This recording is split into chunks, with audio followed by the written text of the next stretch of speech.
Bueno, yo voy a empezar agradeciendo al doctor Rolando. Gracias por su participación, gracias por aceptarnos a este webinar informativo. Yo le voy a ceder la palabra a la doctora Margot Soria, que es la presidenta del Partido Verde de Bolivia, para que pueda ser la moderadora y pueda hacer la conversación con usted. Adelante, doctora. Muy buenas noches a todos. Buenas noches, gracias Marcelo. Un gran saludo y un agradecimiento al doctor Rolando Morales por aceptarnos hoy día esta conferencia magistral de un punto tan importante y tan necesario a ser debatido en este momento en el país, donde tenemos muchas apreciaciones ligeras acerca de lo que es la economía pre-COVID-19 y post-COVID-19, donde realmente parecería que el mundo está entrando en una quiebra total y que no hubiera esperanza. Entonces, nosotros tenemos el honor y el agradecimiento de tenerlo al doctor Rolando Morales, un gran profesional, ustedes lo conocen, gran talla, uno de nuestros mejores economistas, una personalidad política y que hoy día nos va a enriquecer mucho con sus conocimientos. Muchísimas gracias, Rolando, por haber aceptado la invitación y gracias a todos ustedes. Veo grandes personalidades aquí en nuestro auditorio y gracias también a los compañeros del Partido Verde y a quienes se están incorporando esta noche para escuchar el tema que nos convoca ahora, que es la situación económica del país pre y post COVID-19. Sin más preámbulo, voy a pedir a Sofía, por favor, que haga la lectura de del currículum del doctor para su presentación. Sofía, tienes la palabra, por favor. Muchas gracias, doctora, y a todos los presentes, muy buenas noches. El doctor Rolando Morales es de nacionalidad boliviano, nacido en la ciudad de La Paz. Es doctor en Economía de la Universidad de Ginebra, en Suiza. Ha trabajado como docente en varias universidades de Bolivia, en particular la UNSA. Ha sido consultor internacional en el Banco Mundial, del PNUD, UNICEF, BID y otros organismos internacionales. Ha sido asesor de la Central Obrera Boliviana el año 2002. Fue candidato a la presidencia de Bolivia por el Partido Socialista desde 1985. Dirige el Centro de Investigaciones CIES Econometría. Es autor de numerosos libros. Los dos últimos son El desarrollo visto desde el sur y El atraso de Bolivia. De esta forma damos la palabra al doctor Rolando Morales. Adelante, doctor. Muchas gracias, Sofía, y un saludo a todos los asistentes a este foro tan sui generis que estamos haciendo, ¿no es cierto?, a través del Internet, porque no hay otra forma de hacerlo. Algunas declaraciones simplemente con relación a mi currículum. Uno, soy cochabambino, y muy orgulloso de serlo, soy paceño, pero vivo en La Paz hace muchísimos años y obviamente es una ciudad que me encanta. Segundo, yo fui candidato a la presidencia por el Partido Socialista el año 2002 y fui asesor de la Central Obrera en los tiempos gloriosos de la Central Obrera en los años finales del 70 y en los años 80. Simplemente eso, ¿no? Desde hace mucho tiempo que no ejerzo política, aunque hago mías las palabras de Santo Tomás de Aquino, que decía que todo hombre es un político del nacimiento, ¿no es cierto? Entonces, continuamente con los amigos, compañeros, estamos conversando sobre política. Bueno, con esta pequeña introducción y agradeciendo a todos ustedes, en particular a Margot, con quien nos conocemos hace muchos años, agradezco por la invitación y me da gusto verla nuevamente. Entonces, vamos a volver a comenzar. Vamos a comenzar. ¿Dónde estaba ahora? ¿Este era? No era este. Este era tampoco. Aquí está. Ya, listo. Entonces, miren, yo voy a hacer algo que no es muy habitual en los economistas. Los economistas siempre decimos que el fin del mundo es más o menos mañana o el próximo año. Yo pienso que estamos mal, sin lugar a duda, pero que hay algunas chances de poder recuperarnos desde el punto de vista económico. Para comenzar, voy a señalar que hemos acabado, diríamos, el año 2019 muy mal, bastante mal, nuestra economía acabó bastante mal, y eso obviamente hace presumir de que el año corriente, el año actual, sea también bastante malo, ¿no? Como verán ustedes, aquí tenemos las tasas de crecimiento del Producto Interno Bruto por trimestres. El último trimestre del año pasado fue de 1.1, pero la tendencia fue a la caída durante todo el año 2019. Un déficit fiscal enorme del 8% del Producto Interno Bruto, una diferencia entre exportaciones e importaciones enorme de más de $1.000 millones, es decir, hemos importado por un monto superior a los 1.027 millones de dólares que lo que corresponde a nuestras exportaciones. Hemos perdido muchas reservas internacionales el año pasado, 1.500 millones de dólares. Había una apreciación del tipo de cambio, pero sorprendentemente hemos mantenido bastante bajo la tasa de desempleo. No llegaba al 5%, lo que es bastante adecuado. Bueno, comenzando este nuevo año nos enfrentamos a 3 crisis muy importantes, ¿no? Una es la crisis económica, otra es la pandemia, la crisis sanitaria, y otra la crisis política. Las 3, de alguna manera, interactúan, ¿no es cierto? Obviamente, pero estamos en una situación muy especial. Pero además tenemos, en el caso de Bolivia, una crisis de carácter institucional, sobre la cual vamos a hablar posteriormente. Aquí están algunos datos sobre cómo el Banco Mundial, que generalmente se equivoca en sus pronósticos, estima que se va a comportar la economía del mundo. Pero independientemente de que se equivoque o no, esta es la sensación que muchos economistas tenemos, y yo en particular también. Quisiera que miren sobre todo las 2 últimas columnas, ¿ya? Aquí hay 2 cuestiones importantes a señalar. Uno, que se supone que el golpe de la crisis para las economías avanzadas va a ser mucho más fuerte que para el resto de las economías, ¿ya? Estoy hablando de la penúltima columna, ¿no? Entonces, por ejemplo, economías avanzadas quedarían en 7% aproximadamente, mientras que Bolivia quedaría bastante menos. Pero otro aspecto también que es muy importante señalar es que organismos como el Banco Mundial piensan que podríamos recuperar rápidamente, con tasas moderadas, obviamente, pero que se puede recuperar tanto las economías avanzadas como las economías latinoamericanas y también en particular Bolivia. Yo comparto ese punto de vista. El próximo año podríamos recuperar modestamente, ¿no es cierto? No se recuperaría todo lo perdido, pero empezaríamos un movimiento de recuperación. Algo que vale la pena señalar simplemente al pasar es el tema de la crisis sanitaria. Aquí tenemos algunos datos. Estos datos, por si acaso, cambian todos los días, ¿no es cierto? Son los casos por millón de habitantes. Aquí he puesto Estados Unidos, que tiene 6.519 casos por millón de habitantes. Bolivia tiene mucho menos, ¿no es cierto? 1.600. Pero nuestros países vecinos, Brasil, Perú, Chile, tienen niveles de contagio elevadísimos, ¿no es cierto? Ahora, ¿a dónde quiero llegar mostrando estos datos?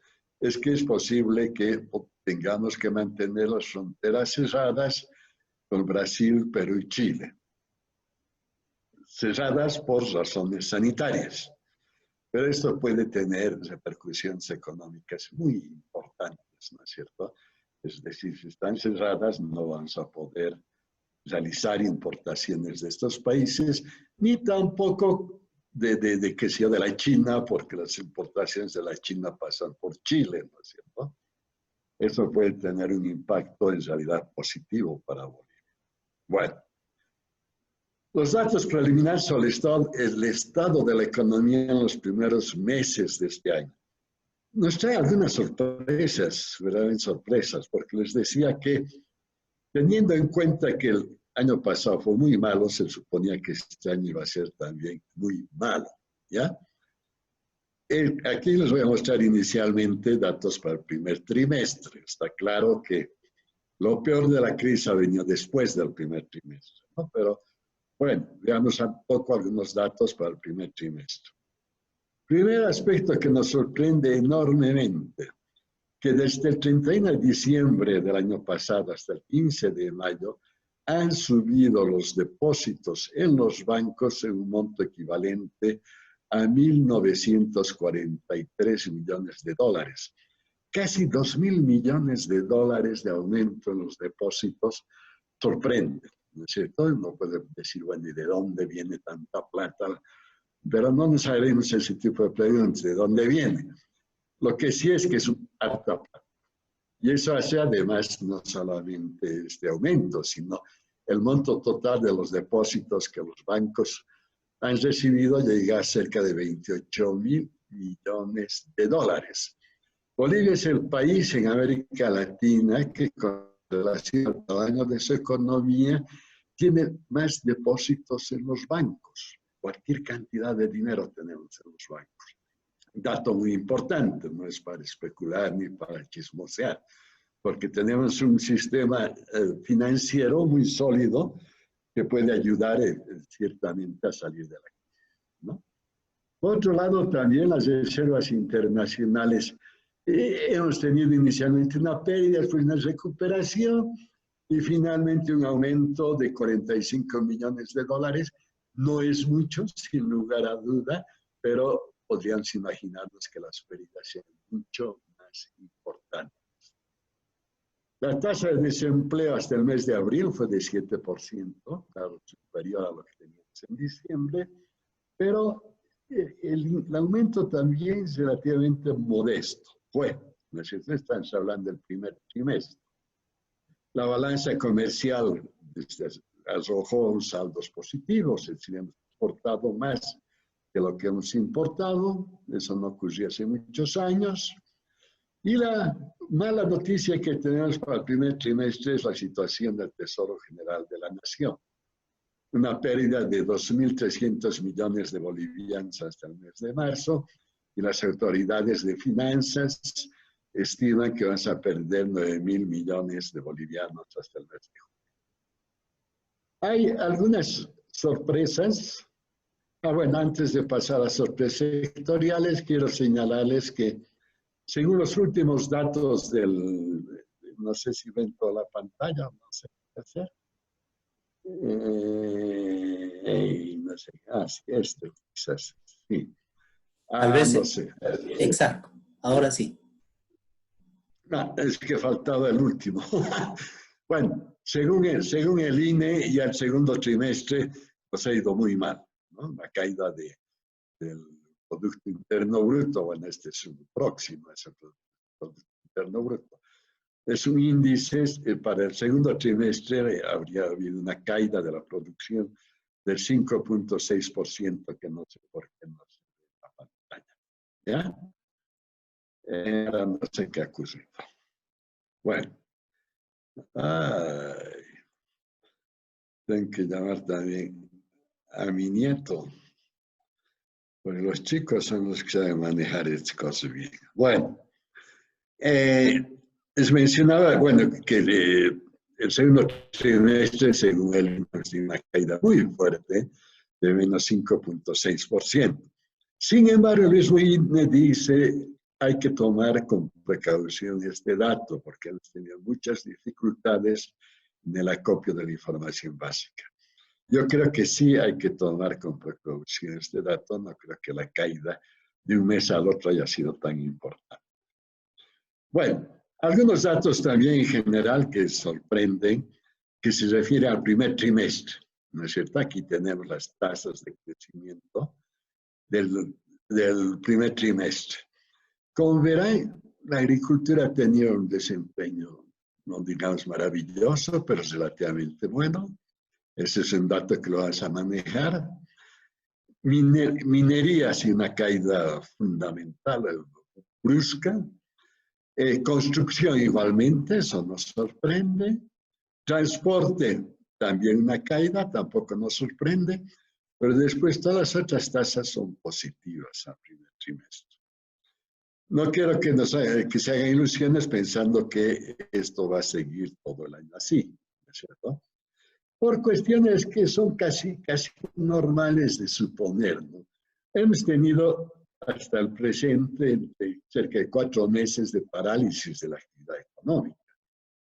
Obviamente, si no se trabaja, no se produce, ¿no es cierto? Y eso tiene que reducir la producción nacional, eso tiene que reducir el comercio, tiene efectos en los mercados, tiene su efecto en el empleo y los salarios, efectos en las finanzas públicas, algo que muchas veces no se menciona, y efecto en balanza de pagos, es decir, todo lo que significa las relaciones con el exterior.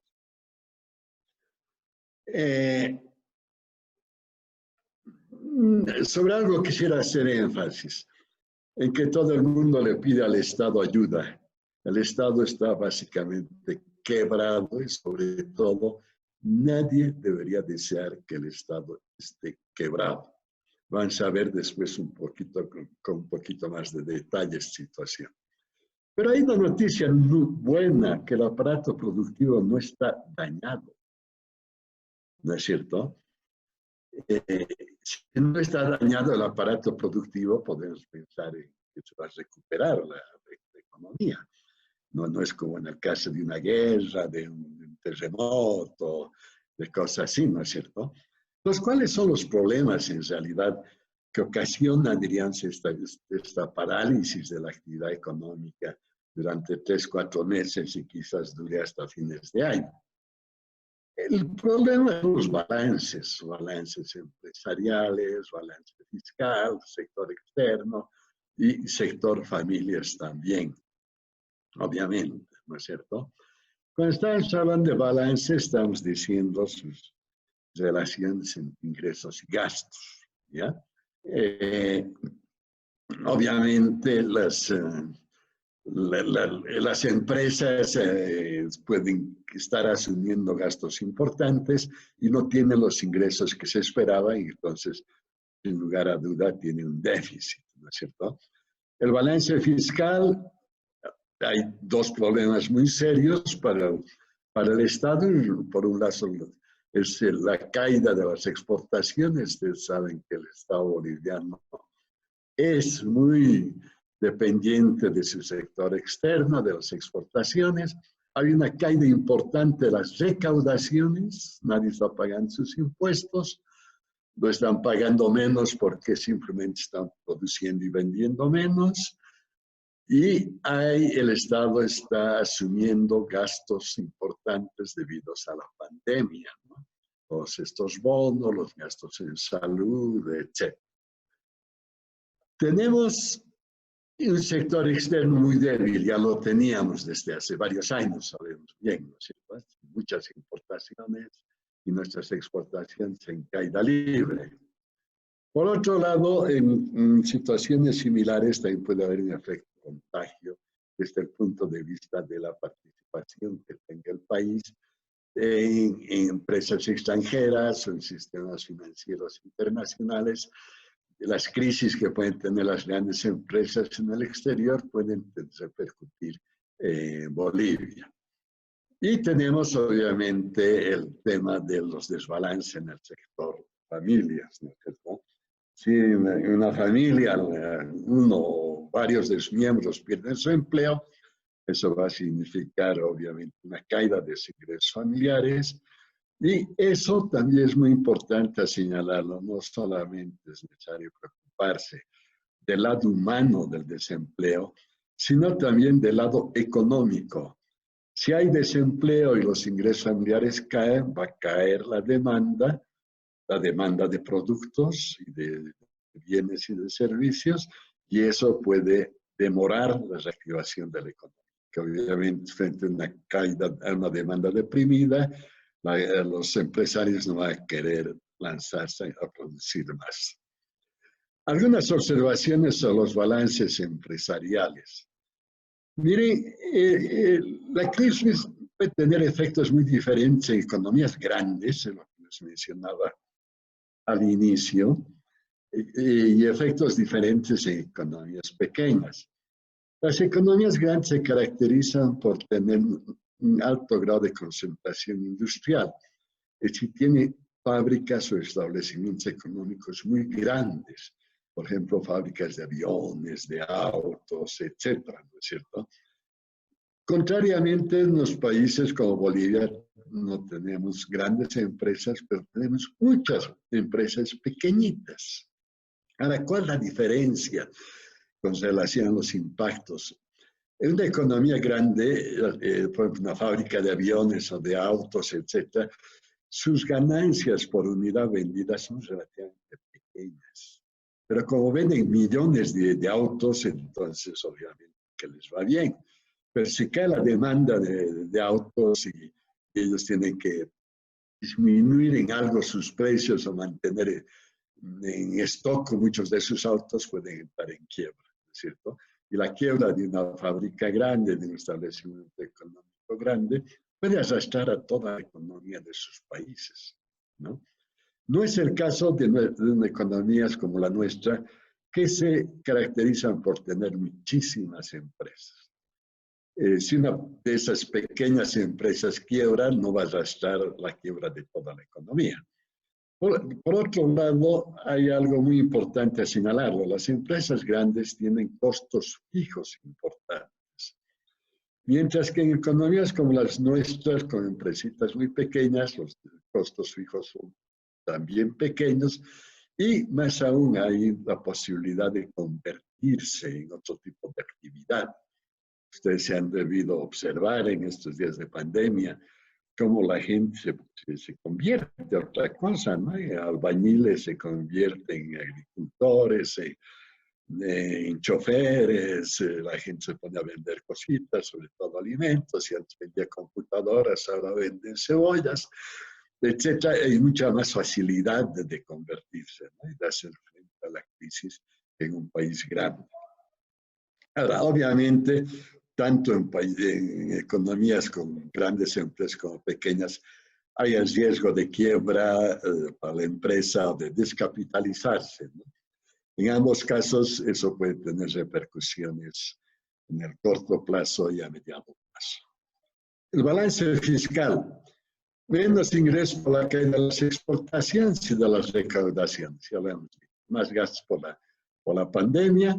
Y miren, les señalaba que el año pasado, bueno, y para este año estaba presupuestado, antes de la pandemia, que el déficit fiscal iba a llegar al 8% del Producto Interno Bruto, lo que significa unos 3.500 millones de dólares. Con los problemas actuales, esto puede llegar a 10-12% del PIB, unos 5.000 millones de dólares. Es lo que estimo muy groseramente, ¿no? Hay algunos colegas que están hablando de un déficit de 6.000 millones de dólares. La gran pregunta es cómo vamos a financiar esto. Y más aún que como vemos todos los días en la televisión, en la prensa, todos le piden ayuda al Estado, ¿no es cierto? Sobre todo las empresas y los empresarios. Ahora, todo déficit se financia a posteriori, ¿no? Eventualmente el Banco Central podría financiar al Tesoro imprimiendo dinero. Eso va a significar una inflación. Y si hay una inflación, además de todos los problemas que tenemos, sería gravísimo. Por eso habría que evitar a toda costa ese tipo de financiamiento. Pero, de todas maneras, si nos prestamos dinero del exterior, esto aumenta también la cantidad de dinero que existe en la economía y obviamente también puede incidir sobre el nivel de precios. El Estado, el gobierno actual ha anunciado el 15 de junio que va a emitir bonos por 1.500 millones de dólares. No lo ha hecho aún y nos preguntamos si los tomadores de estos bonos van a ser bolivianos o van a ser gente del exterior. En el caso de que sean bolivianos, van a ser los mismos bancos. Los bancos tienen muchísima plata. Siempre lo han hecho, ¿ya? Y las AFPs también, ¿no es cierto? Ahora, aquí hay un problema casi ético, ¿no es cierto? Es decir, los bancos prestan al Estado para que el Estado les preste a los bancos, entonces va a ganar por doble partida, ¿no? Pero bueno, a veces en economía no hay que pensar mucho en estos temas éticos y profundos. Ustedes saben que la economía de Bolivia siempre ha tenido como motor el sector público, siempre, ¿ya? Que guste o no guste, es otra cosa, pero la realidad es esa. Teniendo en cuenta la situación financiera del sector público, obviamente se van a paralizar las nuevas inversiones, eso es casi seguro. Y además sería conveniente. Sector externo. Obviamente, en ausencia de políticas nuevas, diríamos, van a seguir las importaciones que son millonarias, ¿no? Importamos de todo, ¿no? O sea, sí, importamos calcetines, zapatos, autos, todo importamos, ¿no es cierto? Y obviamente eso además por el hecho de que teníamos las fronteras completamente abiertas y por el hecho de que la producción china es cada día más barata. Sin embargo, aquí tenemos algo que es en realidad positivo frente a todos los problemas negativos.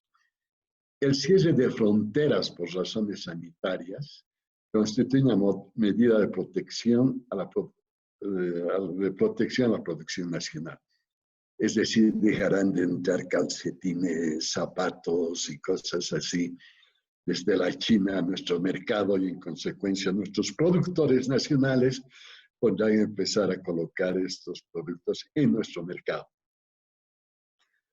Ahora, bueno, esta parte del contagio internacional lo voy a saltar. El tema del sector familias, eso me preocupa muchísimo. El 95% del ingreso de las familias de cualquier lugar del mundo, incluyendo Bolivia, viene del trabajo, ¿no? Si se pierde el trabajo, se pierde el ingreso, eso es gravísimo, ¿no es cierto? Y no solamente eso desde el punto de vista humano, diríamos, sino también que eso repercute, como ya mencioné, en la demanda y eso va a repercutir en el comercio y en la producción. Entonces, asumiendo la situación, dejar de trabajar y producir necesariamente incide en la situación del Estado, de las empresas, del sector externo y de las familias. Hay problemas de balances en el Estado, las empresas y las familias que es necesario enfrentarlos.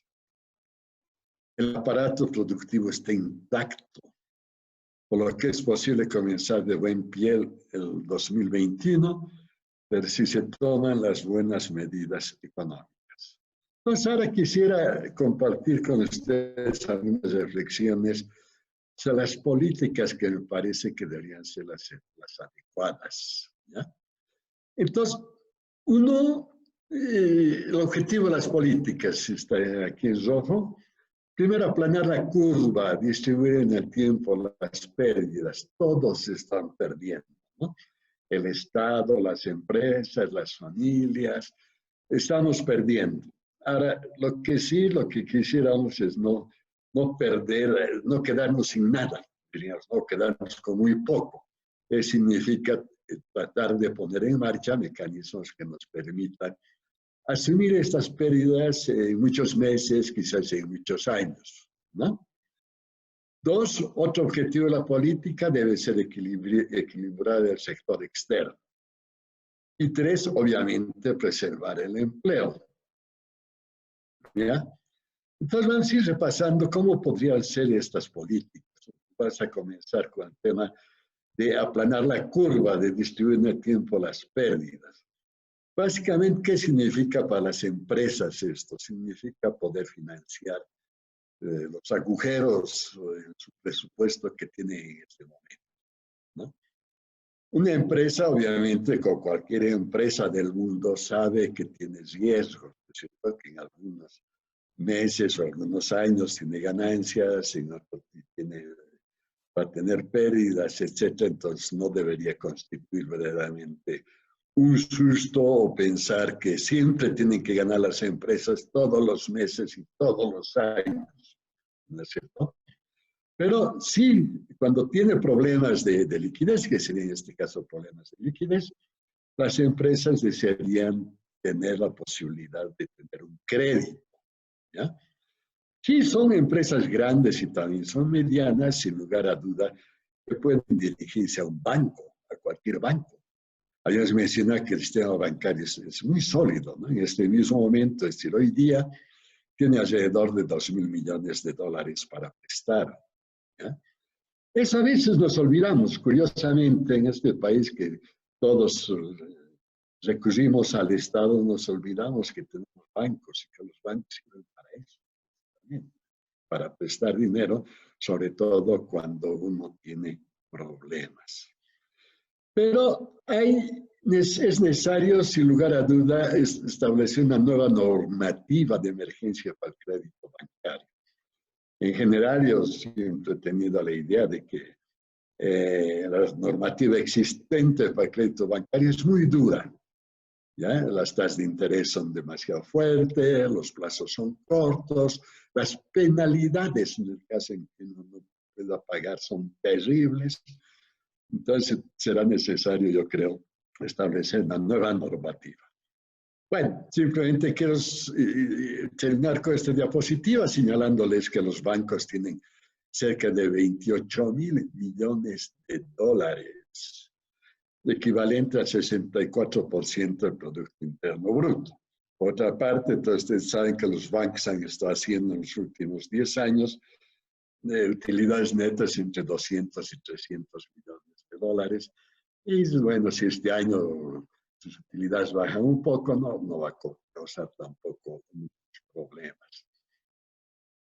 Son de estos 27.000, hay unos 2.000 que se pueden prestar ahorita, inmediatamente, ¿no? El resto ya está prestado, pero todo eso tiene que circular simplemente. Es decir, la gente que se ha prestado, alguna gente irá devolviendo y se podrá prestar a otra gente.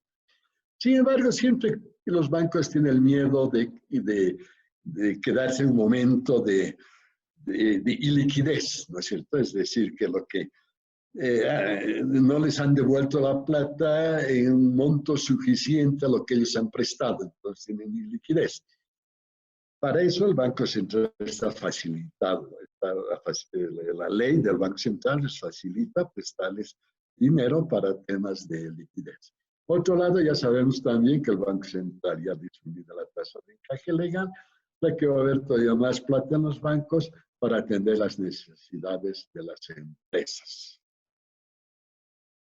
Ahora, los otros sectores, obviamente que, como les decía, como tenemos miles, son como cerca de 1 millón de pequeñas unidades económicas, ¿no? Estamos hablando desde la tiendita del barrio hasta la señora que vende cebollas en el mercado, etcétera, que no tienen las mismas posibilidades que las grandes empresas de prestarse de los bancos. Pero aquí verdaderamente corresponde hacer un estudio, pero rapidísimo, sobre los sectores que requieren ayuda. Yo tengo la impresión que algunos sectores del sector informal, básicamente, sobre todo los comerciantes de productos agrícolas, y también a los campesinos no les está yendo tan mal que digamos. El sector agrícola tiene un buen desempeño, más o menos bueno, desde fines del año pasado y en este primer semestre, un buen desempeño. No ha faltado alimentos en las ciudades, eso porque el sector informal se ha movido muy bien, y eso hay que reconocerlo, ya violando las disposiciones sanitarias, pero se ha movido muy bien, ha podido traer alimentos desde el campo a las ciudades y nadie puede decir que le ha faltado algo. Bueno, quizás pueda decir porque no tenía el dinero para comprarlo, pero había una oferta suficiente, pero eso habría que estudiarlo con un poquito más de detalle, ¿no es cierto? Ahora, hay otras empresas, diríamos pequeñas empresas, que necesitan, sin lugar a duda, un refinanciamiento, que no han podido vender, no han podido producir, etc. Y ahí habría que recurrir a las instituciones de microfinanzas que fueron fuertemente castigadas por el régimen anterior, pero hay que tratarlas de hacerlas renacer, fortalecer a través, sí, de la ayuda del Estado, ¿no? De una ayuda directa, ¿ya? Pero hay un sector que puede ser muy delicado para la economía boliviana, es el sector construcción. Los bancos han prestado mucha plata al sector construcción para todos esos edificios que vemos en todas las ciudades de Bolivia, ¿no es cierto? Y la gente se ha prestado también mucha plata para comprarse departamentos, edificios, etc. Una crisis de las familias o de las empresas constructoras puede sí arrastrar una crisis para toda la economía. Consecuencia, sí, ahí el Estado yo creo que tiene que ver alguna normativa financiera de excepción para refinanciar las deudas bancarias del sector construcción. Ahora, ¿cómo financiar? ¿De dónde vas a conseguir tanta plata? Muchos de ustedes han debido leer el decreto llamado de reactivación del gobierno actual, el número 4272, que básicamente está planteando ayudar al trabajo, al empleo, con unos 3.000 millones de dólares, pero no dice de dónde va a venir. Está completamente desfinanciado. Y obviamente también cualquier propuesta que nosotros hagamos de aplanar la curva de las pérdidas y de las ganancias se enfrenta al problema de saber cómo lo vamos a financiar. Ahora, les decía que el Estado no solito no va a poder, es decir, en su situación actual no va a poder financiar tanta plata, ¿ya? Y en consecuencia va a haber que, yo creo, recurrir a algunas medidas dolorosas quizás para mucha gente. Por ejemplo, sugiero que en el sector público y la Asamblea Legislativa nadie puede ganar más de 12.000 bolivianos. Y la diferencia serviría justamente para financiar algo de lo que necesita el sector público. Una alternativa menos dolorosa sería pagar la diferencia. Si alguien ganaba 20.000, pagarle 8.000 en bonos negociables y redimibles al cabo de 5 años. Es decir, negociados que si la persona tiene un problema de liquidez pueda vender su bono y si no, esperar durante 5 años hasta que el Estado le devuelva esos 8.000 bolivianos de diferencia. Será necesario congelar temporalmente las nuevas inversiones durante unos 6 meses, quizás hasta fines de año. Habrá que emitir bonos, pero ya ahí les he mencionado los problemas que eso significa desde el punto de vista ético, ¿no? Renegociar la deuda externa, eso yo creo que sí va a ser posible hacerlo y quizás también se pueda conseguir algo de ayuda del exterior. Y de ninguna manera, esa es mi opinión, se debe ceder a las presiones para condonar y o disminuir impuestos. Todo el mundo quiere ahora que el Estado les perdone los impuestos, ¿no? Y además hay una expectativa de unas empresas que podrían pagar sus impuestos, no lo están haciendo, esperando de que el gobierno les saque un decreto de condonación. No se puede esperar eso teniendo en cuenta la mala situación del sector público, por lo menos no debería hacerlo, ¿no? El sector externo. Bueno, y hemos mencionado esto que hay de hecho, digamos, se han cerrado las fronteras por cuestiones sanitarias, sería bueno continuar ese cierre y claramente quizás especificar que algunas importaciones de bienes no imprescindibles, como por ejemplo autos de uso privado, etcétera, no se puedan importar durante algún tiempito, ¿ya? Eso exige un sacrificio de alguna comodidad de la gente, ¿no? Porque mucha gente de la clase media esperaba comprarse un auto para Navidad o el año que viene, o cambiar su refrigerador, o comprarse un nuevo celular, etcétera. Eso todo el mundo va a tener que sacrificarse un poquito. Pero tal como yo veo, ese sacrificio no va a significar verdaderamente una disminución de la satisfacción de las necesidades básicas, sino simplemente sacrificarse significaría disminuir las expectativas de aumentar el confort. Hay que evitar temporalmente una devaluación. Creo que en esto estamos de acuerdo todos los economistas de Bolivia y también el gobierno. Se tiene que renegociar la deuda externa y también echar una mirada muy seria a los sectores exportadores, ¿no? Hidrocarburos. ¿Qué está pasando en yacimientos? Esta mañana la prensa anunciaba que hay 7 directivos de yacimientos que creo que han sido detenidos, gravísimo. En minerales vamos a recuperar algo de lo que produce el sector informal de las cooperativas y el tema también de la soya que no deja de preocupar. El sector familias. Las políticas de empleo tienen que basarse en lo que existe. Eso no sé por qué hay una mala manía en Bolivia de tratar de inventarse cosas, ¿no? Por ejemplo, en el plan de reactivación del gobierno hay un fondo de creación de empleo intensivo, algo así, donde quieren emplear gente, como fue el Fondo Social de Emergencia, para construir, dicen, escuelas, hospitales, carreteras. Eso no corresponde a hacer en momentos de crisis, de ninguna manera, ¿ya?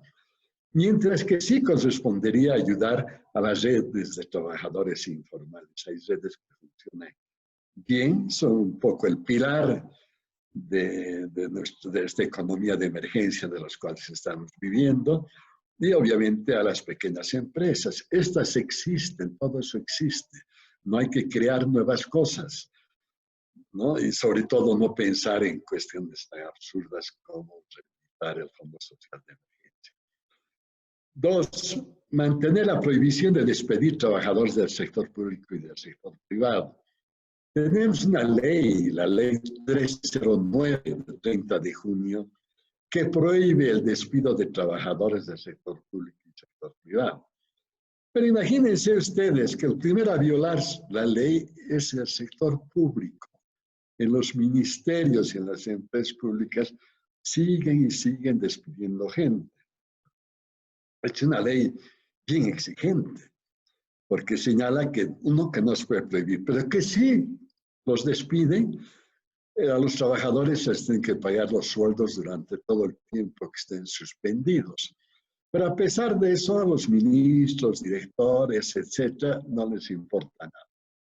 Y reitero que no es solamente por cuestiones humanitarias que pienso que no hay que despedir, sino por su efecto en la economía. Lo peor que nos puede pasar en este momento es deprimir la demanda y generar desempleo. Hay que tratar de mantener la demanda para esperando obviamente que la oferta pueda reconstituirse y satisfacer la demanda. Es necesario combinar la política de apoyo a las pequeñas empresas con políticas de promoción a los nuevos emprendimientos de las familias. Ustedes han debido observar que con esta cuestión de la pandemia, por ejemplo, los primeros días de la pandemia, que hubo obviamente terror, no se podía encontrar barbijos. Y Bolivia importó de la China, creo, no sé qué millones de barbijos, ¿no? Pero a las pocas semanas, las señoras o los señores se pusieron a producir barbijos, ¿no? Ahora hay barbijos en todas las esquinas de la ciudad.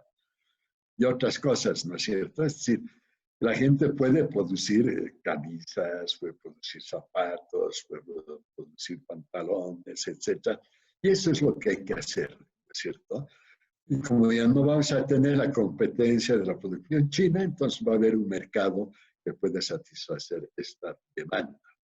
Es necesario también posiblemente algunas políticas específicas de refinanciamiento bancario a muchas familias, sobre todo a las familias que se han prestado dinero para comprarse departamentos. Pero sin lugar a duda, todo el mundo tendrá que sacrificar algo de su confort planificado para este año y el año que viene.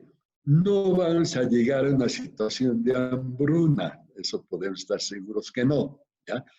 Pero sí la gente tendrá que acomodarse con lo que tiene y esperar que haya mejores años para mejorar su nivel de confort. Crisis institucional, no podemos cerrar, digamos, esta pequeña explicación económica sin hablar de las instituciones. Lo que estamos viendo ahora, quizás mucha gente puede decir, ya lo vimos desde el año pasado, es que las instituciones no funcionan, ¿no es cierto? Lo que estamos viendo en el caso del sector salud es verdaderamente una lágrima para llorar de pena.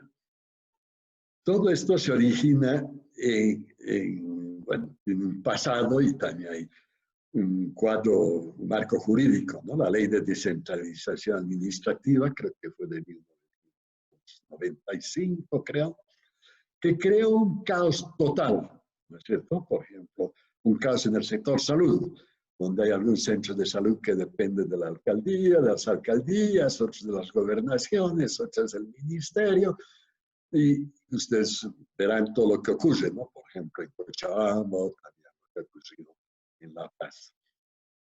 Hay falta de articulación de las regiones con el Ministerio de Planificación y con autonomías.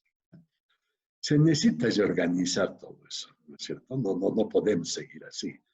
Sobre todo el sector salud ya no se debería tomar algún tipo de medida, ¿no? Y el tema también de evitar la corrupción en la policía, fiscalía y juzgados. Se utiliza este tema de las detenciones preventivas como un instrumento de chantaje, ¿no? El juez le dice a la gente, o me paga o lo mando en detención preventiva a la cárcel por algún tiempito. Ahora tenemos casi 70% de los presos que están en detención preventiva, es el colmo, sobre todo en épocas de pandemia, ¿no? Ahora, claro, una crisis institucional no se arregla de un día al otro, está clarísimo, ¿no? Pero hay que pensar que es una de las tareas pendientes. Bueno, muchas gracias. Le devuelvo el micrófono a Marcelo. O a Sofía, no sé. Muchas A gracias. Sofía. Bueno, y continuando con la exposición y con todo lo que ha hablado el doctor, también vamos a hacer la lectura correspondiente de las preguntas realizadas a través de nuestro chat. Y la primera pregunta que llegó es, ¿los responsables del pago de créditos va al sector trabajador? No entiendo la pregunta. Indica la pregunta. ¿Los responsables del pago de créditos va al sector trabajador? Indica. Como los responsables del pago de crédito va al sector trabajador. Sí. No entiendo. Sí, el trabajador tiene que pagar sus créditos, pues, si tiene crédito, si tiene deudas. No sé, no entiendo la pregunta. Muy bien. Vamos con la próxima pregunta también que realiza. Indica, hoy el Estado, a su manera de ver, doctor, ¿está haciendo masacre blanca en el Estado al tal vez despedir a algunas personas? No es solamente mi opinión, es un hecho, ¿no es cierto? Y lo más sorprendente es que es un hecho apoyado por parte de la opinión pública, ¿no? Mucha gente dice, tienen que sacarlos a los masistas del sector público. Yo no sé si son masistas o no son masistas, pero todo el mundo tiene derecho a trabajar, ¿no es cierto?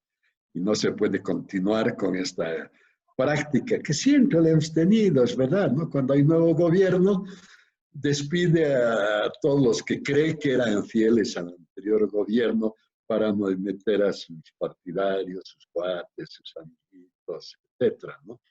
Pero ese tipo de prácticas además da lugar a que afloren situaciones de antipatía, de odio, ¿no es cierto? Cuando alguien odia a otra persona, dice, ah, ese es un masista, que lo saquen. Y los votan, ¿no? Hay una masacre blanca, eso está clarísimo. Muy bien, doctor. ¿Cómo pasar el capital financiero al capital productivo? Bueno, se hace obviamente a través de los bancos, pues, y del crédito. Las empresas tienen que solicitar un crédito al banco o presentar una propuesta a la bolsa de valores para lograr el financiamiento para su emprendimiento productivo. Muy bien, doctor. ¿Cuáles serían las políticas para el manejo del sector hidrocarburos, que constituye uno de los principales mayores aportes a los ingresos del Estado? Miren, no soy especialista en el tema de hidrocarburos, pero tenemos muy buenos especialistas, ¿no? Mauricio Medina Celi, Hugo del Granado, Miranda, etcétera, ¿no? Podrían decir más. Pero lo que yo pienso, digamos, desde el punto de vista más que todo institucional o político, que tenemos que tener mucho cuidado en las autoridades que nombremos para yacimientos. Tiene que ser gente capaz y gente además con una inmoralidad intachable, ¿no es cierto? ¿Cómo es posible que todo el tiempo haya acusaciones de que se están robando plata? No sé si es verdad o no, pero las acusaciones son numerosas. Yacimientos es la joya del reino, como decimos, ¿no es cierto? Tenemos que tener mucho cuidado en cómo se tiene que manejar yacimientos. Vamos a realizar también otra pregunta de otro participante que indica, ¿hace sentido prohibir los despidos dado que la crisis no parece ser verdadera? ¿Se debería flexibilizar las normas laborales para fortalecer el empleo formal y los emprendimientos en tiempos de crisis? Bueno, creo que la pregunta también es un poquito confusa, pero yo quisiera decir lo siguiente. No hay que estigmatizar el empleo informal de ninguna manera. 80% del empleo en Bolivia es informal. Y es gracias a los informales que, por ejemplo, ahorita no nos estamos muriendo de hambre. Ya son los informales que tienen sus propias redes, que tienen una red donde participa el transporte, el comerciante, el agricultor, etcétera, y ese es algo que más bien deberíamos tratar de defender de todas maneras, ¿no? Ahora, hay empresas que están, sin lugar a duda, con serios problemas, ¿no es cierto?, de liquidez, es decir, que no tienen ingresos suficientes para pagar los salarios a sus trabajadores. Pero para eso hay los bancos, tienen que recurrir a créditos, ¿no es cierto?, de liquidez. Ahora, si ellos piensan que después no se va a poder recuperar, obviamente tienen que cerrar la empresa, ¿no? Y en ese caso se justificaría de que tengan que despedir a los trabajadores, ¿no? Pero si no, no se debería despedir. No ahora. Hay algunos gente que con muchísima razón dice, pero hay demasiado empleado en el sector público y no hacen nada, ¿verdad? Yo creo también que hay demasiado empleado. Yo he tenido algunos meses, algunos años de mi vida profesional en el sector público, por suerte pocos, y veo que la gente trabaja muy mal y muy poquito, ¿no es cierto? Pero no es el momento de generar desempleo. Cuando la economía empieza a recuperarse, quizás deberían suplantar y sería importantísimo hacer lo que llaman una reingeniería administrativa. Es decir, ver verdaderamente con qué gente disponemos. Pero, además quisiera decir lo siguiente, ¿no? Un tema que a mí me preocupa muchísimo y que está en mi último libro, El Paso de Bolivia, es que una de las razones muy importantes por las cuales Bolivia no está mejor en general es que hacemos muy poco esfuerzo. Los trabajadores del sector público trabajan muy poco. Generalmente todo el día no hacen nada, pero empiezan a trabajar a las 6:30, de 6:30 a 8:30, 9, a 10, eso se vuelven a sus casas, ¿no? Ya cansados de trabajar. Pero todo el día no han hecho nada. Pero los estudiantes no estudian tampoco, ¿no es cierto? Estudian lo mínimo, ¿no? Y así podemos ir viendo poco a poco los obreros, los agricultores. Necesitamos crear, diríamos, mirando a futuro, no lo vamos a hacer ahorita, pero mirando a futuro, una actitud de mayor esfuerzo. Doctor, dos preguntas que tienen mucha relación a mi manera de ver que la realizan es que en tiempos de pandemia y viendo este contexto, ¿se podría cambiar el modelo económico y cómo debería adaptarse al boliviano? Otras opciones de desarrollo productivo que tengan que ver con Bolivia, fuera de las que ya se han utilizado los 50 años, que ya se han endeudado con la deuda externa. ¿Cómo sería este modelo económico y cómo Bolivia podría entrar a este modelo? Mira, claramente en épocas de pandemia y después de la pandemia, los primeros meses, tenemos que mantener lo que tenemos, ¿no es cierto? Y en realidad sería casi una economía de guerra, ¿no es cierto? Tenemos que apretarnos los cinturones, dejar de comprar autos, dejar de comprar una serie de cosas, ¿no? Está clarísimo, no tenemos que pensar más que eso, ¿no? Ya una vez que se puede recuperar la economía, sin lugar a duda tenemos muchos economistas que hace tiempo estamos planteando el cambio de modelo, ¿no es cierto? Es un cambio de modelo que vaya más a la creación de valor agregado, es decir, menos dependiente de la minería, de hidrocarburos, y más hacia el desarrollo industrial, también el desarrollo agrícola, que los dos deberían ir juntos. La industria tiene que ir básicamente apoyada por el desarrollo agrícola, ¿no? Y obviamente también el sector servicios. Tenemos que modificar lo que se llama, diríamos, la estructura productiva profundamente, ¿no? Profundamente. Pero eso va a tomar muchos años, porque eso además tiene que ir acompañada de una serie de políticas económicas, ¿no? Por ejemplo, después de que pase la pandemia y estos meses de emergencia, ¿qué vamos a hacer con la libertad de mercado externo? Vamos a seguir siendo víctimas de la producción china que nos trae productos tan baratos, ¿no es cierto? O vamos a empezar a tomar algunas políticas de restricciones a las importaciones chinas y quizás de otros países. Es importante señalarlo eso para los que no son economistas, porque hay casi una religión en la economía de decir no hay que poner ningún tipo de restricción a las importaciones porque eso fomenta la ineficiencia de la producción nacional.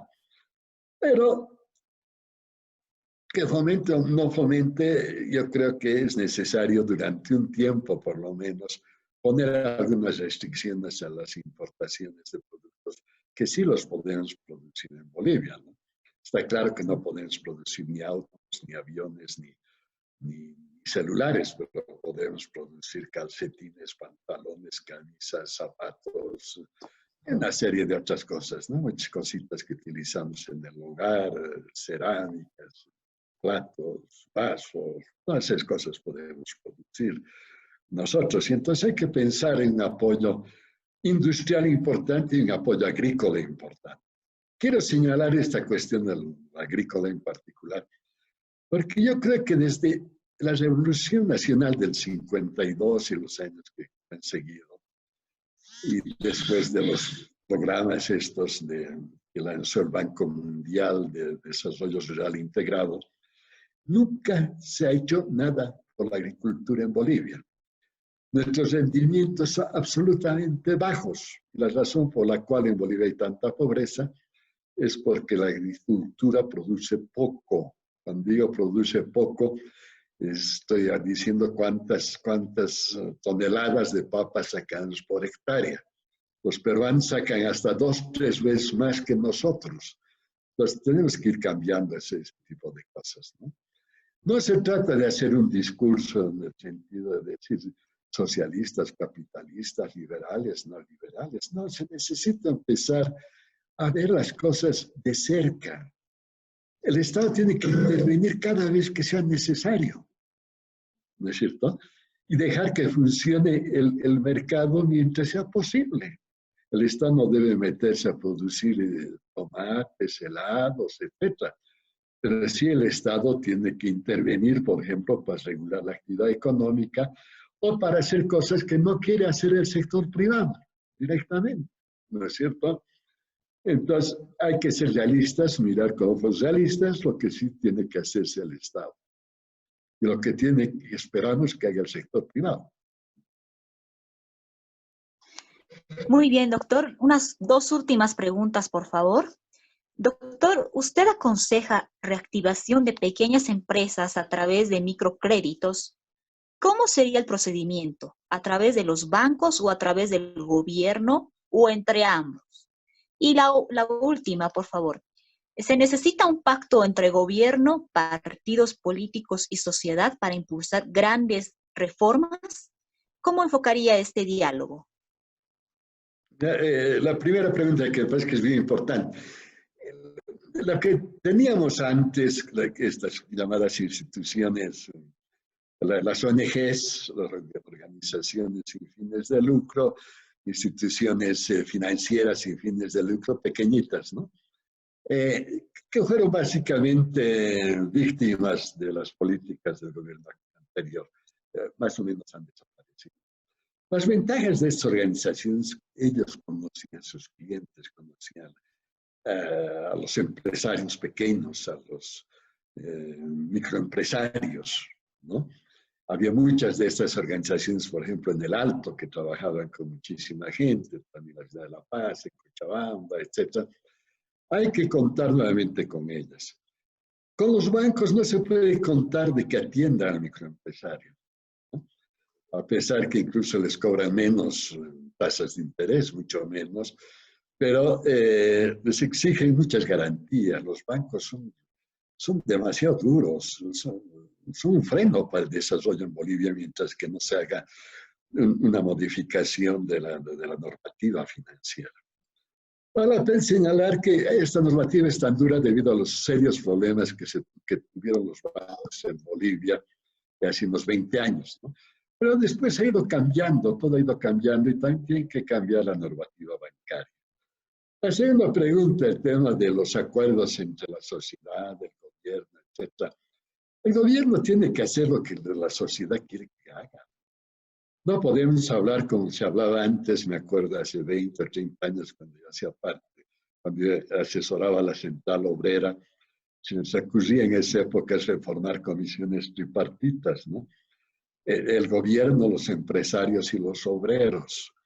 Y una vez tuve que preguntar a los del gobierno, mire, si nosotros representamos a los obreros, y aquí están los señores que representan a los empresarios, el gobierno aquí representa. Entonces no pudieron responderme, obviamente, ¿no? El gobierno tiene que representar a la gente, a los obreros, a los empresarios, es lo que tiene que hacer. Ahora estamos en una situación muy, muy, muy delicada, ¿no es cierto? Hay una crisis política sobre la cual no vemos mucha luz al final del túnel, ¿no? Pero lo que sí tiene que haber, yo creo, es un acuerdo entre los posibles ganadores, un acuerdo de gobernabilidad, no de gobierno, no para que compartan el gobierno, sino para que el uno le deje gobernar al otro, es decir, al que gane las elecciones, ¿no? Y que se respeten los resultados de las elecciones y que haya un acuerdo, digamos, de pacificación. Y obviamente ese acuerdo de pacificación tiene que ir de la mano, obviamente, con la posibilidad de conversar, de negociar, ¿no es cierto? Cuando el gobierno piensa tomar medidas muy, muy fuertes, muy duras, etc., debería negociar con la oposición, debería conversar con la oposición. No les digo condicionar algo, sino debería conversar. Algo que hemos perdido también en Bolivia, la capacidad de negociación, la capacidad de hablar unos a los otros sin insultarse, sin pensar mal del otro. Eso es muy importante, pero creo que quizás no se pueda cambiar muy rápidamente. Doctor, por favor, a nuestro chat llegó también una pregunta que parece muy relevante. Entonces, seguir con el extractivismo y el capitalismo de desastre, ¿durante cuántos años más? ¿Apostar al desarrollo agrícola significa apostar a los transgénicos? ¿Qué opinión le vale para usted, doctor? Bueno, últimamente, ¿verdad? Cuando hablamos de desarrollo agrícola, la gente piensa en Santa Cruz. No, cuando yo hablo de desarrollo agrícola, yo pienso en el altiplano y en los valles. Santa Cruz anda muy bien. No hay necesidad, digamos, de preocuparse específicamente por la agricultura de Santa Cruz. A pesar que ellos, como todos los bolivianos, además siempre andaban reclamando que estamos mal, que estamos mal. Pero esa es una manía del país, o quizás andina, porque eso lo he visto también en el Ecuador. No es eso, ¿no? Para señalarlo. Segundo, la economía extractivista, como llama la persona que ha pedido eso, podría durar unos meses más. Veremos cómo se pinta el próximo gobierno, ¿no? Pero lo deseable sería que se empiece a cambiar, ¿no? Muchas gracias, doctor, por las respuestas otorgadas también por las personas que están participando a través de nuestro chat. Voy a dejar la palabra, por favor, a la doctora, en este caso, que va a continuar.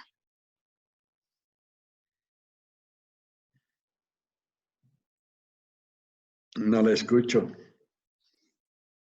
Doctora, su micrófono está apagado.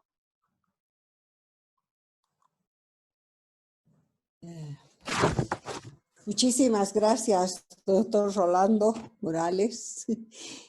Muy ilustrativo y el panorama bastante objetivo del país, porque creo que el haber politizado hasta la pandemia, se politiza toda la realidad de Bolivia y nos impide a ver las posibilidades que a veces tiene el país.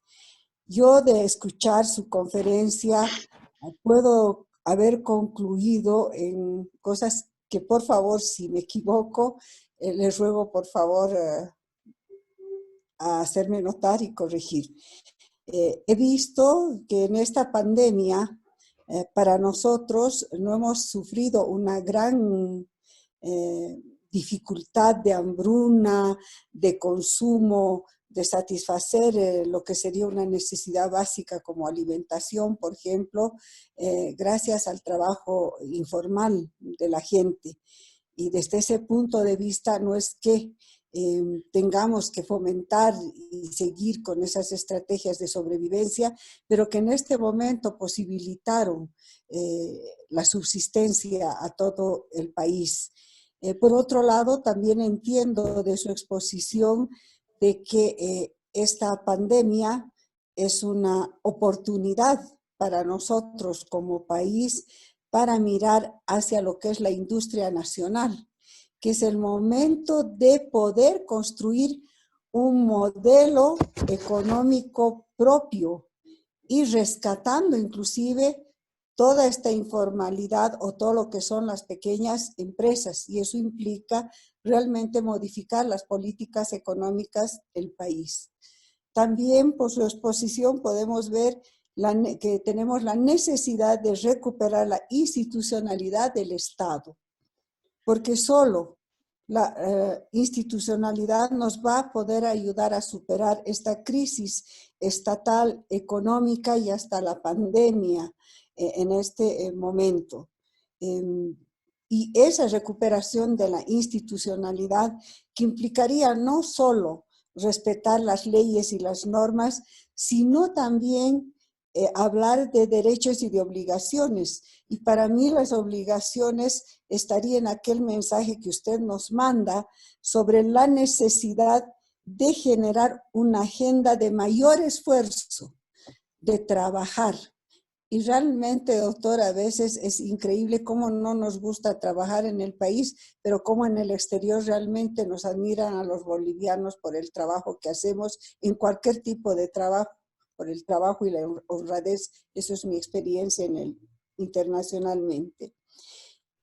Nos dice usted que es la oportunidad de cambiar el modelo, y ese modelo, y usted lo ha contestado ahora último, estaría en base a impulsar la producción agrícola, no necesariamente ampliando la frontera agrícola ni los transgénicos, sino que nosotros tenemos que empezar a volver hacia lo que es la tierra y modificar nuestras formas de consumo y de organización económica. Eso es lo que yo estoy ahora escuchándolo, y como Partido Verde nos interesó y nos interesa mucho lo que usted iba a decir, pues nos está haciendo un llamado a cambiar las políticas financieras de los bancos, la política del capital financiero, para poder impulsar esa industria nacional en base a la pequeña empresa. Lo que usted dice es cierto también. Esta política de un mayor esfuerzo, de un mayor trabajo y de un cambio de modelo de trabajo va a significar en un momento el acuerdo que haya de gobernabilidad. Claro, como usted dice, veremos qué gobierno está, porque mientras estén también gobiernos que solo piensen en mirar a la agroindustria, en mirar realmente el capital financiero hacia las grandes empresas y no a los microempresarios, nuestro modelo y nuestro sistema no va a cambiar. Realmente muy agradecidas, son muchas cosas que hemos podido nosotros ver en las cifras, de cómo está la economía, y sobre todo, como le digo, la gran lección ahora para nosotros es la gran oportunidad que tenemos con el COVID y después del COVID, de modificar nuestro modelo, de modificar nuestras formas de consumo y nuestras formas de producir. Muchísimas gracias, doctor, y agradezco mucho su participación y las luces que nos da sobre la necesidad de cambiar las políticas de Estado. Gracias, Margot. Creo que has hecho un buen resumen. Solamente que además de la agricultura, creo que hay que apoyar a la industria también, ¿no? La industria sí, también en base a la microempresa, ¿no es cierto? Eso es lo que nos decía. Todos los bolivianos nos hemos olvidado que hace muchos años existía el Ministerio de Industria. Sí. Eso fue cerrado en épocas del GONI o de Paz del Zorro, creo. Hay que restablecer, pero como instrumento como una entidad que diseñe políticas de desarrollo industrial que no tenemos. Gracias, Margot, y gracias a todos los Gracias, Rolando, a ti y gracias a todos los amigos por y habernos amigas. acompañado.